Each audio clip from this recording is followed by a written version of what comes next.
Hi, thanks for joining us. I'm joined today by Josh Black, Editor-in-Chief of Activist Insight. Thanks for joining us, Josh. Thanks for having me. Thank you. I wonder if you could start by just telling us a little bit about Activist Insight and the Activist Investing Annual Review that you recently produced. Yeah, sure. So we're a news and data service focused on activist investing, really all around the world and all different types of activism. We are primarily a data company, and so we profile activist investors, but we also offer a news service, a monthly magazine, a shorts database, and every year we produce a kind of blockbuster report on what's happened over the past year in activism, what we can expect to see, or at least what we think we can expect to see over the next kind of year and beyond.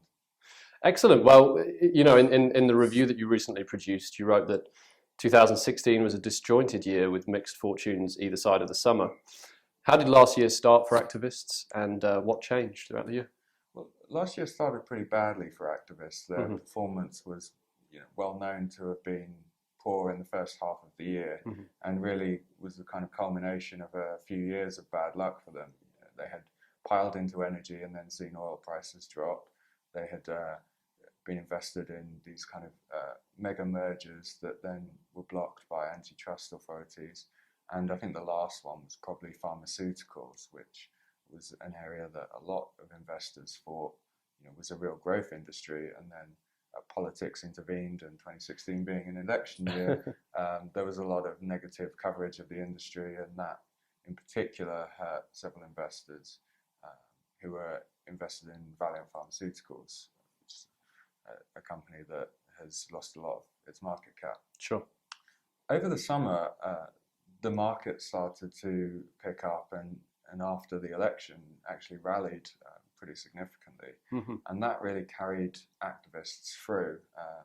In many cases, turned flat years into double-digit performance years, halved some activists' losses, and really kind of made activism a hot strategy again. And the indication is that's carried into 2017, and activist funds are among the better performing hedge funds at a time when hedge funds are under a lot of pressure from investors. Sure.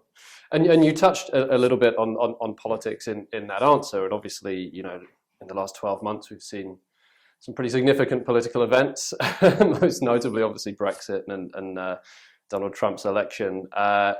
So, what was the outlook heading into 2017, and how has that changed in North America since Trump's inauguration? So in North America, Trump's election has created a big rally in the markets. Many observers had already thought the markets were quite overvalued or rightly valued. Carl Icahn, who's a notable activist and advisor to Trump, lost huge amounts of money last year by betting against the markets. I think it was 130 or 140% short. So there's a lot of optimism that tax reform, repatriation of overseas capital, deregulation can help spur some of these industries that activists have been piling into recently to new and greater heights. The financial industry is one.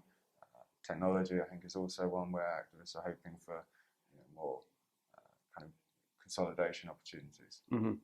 So the outlook for North America, or for the US at least, is pretty high, despite oil not picking up. And the energy sector is one where activists have been very busy in previous years. So, with regards to Brexit, I mean, the immediate impact of that was to cause a drop in the price of sterling, which made European and particularly UK stocks attractive to American investors. And you saw a few activists getting into positions after that.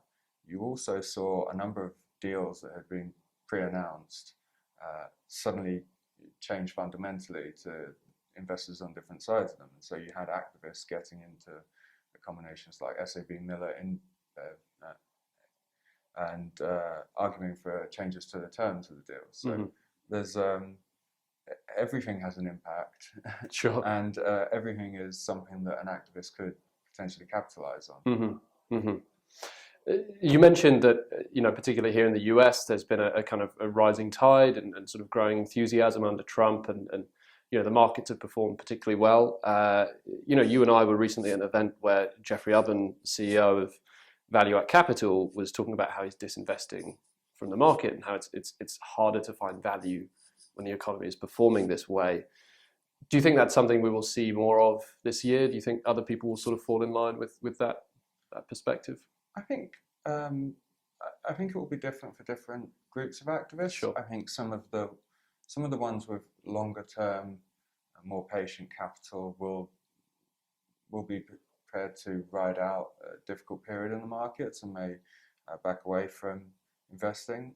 Others, Carl Icahn has effectively dismissed some of his investment team and recruited someone specialized in biotech to shift their focus a little bit.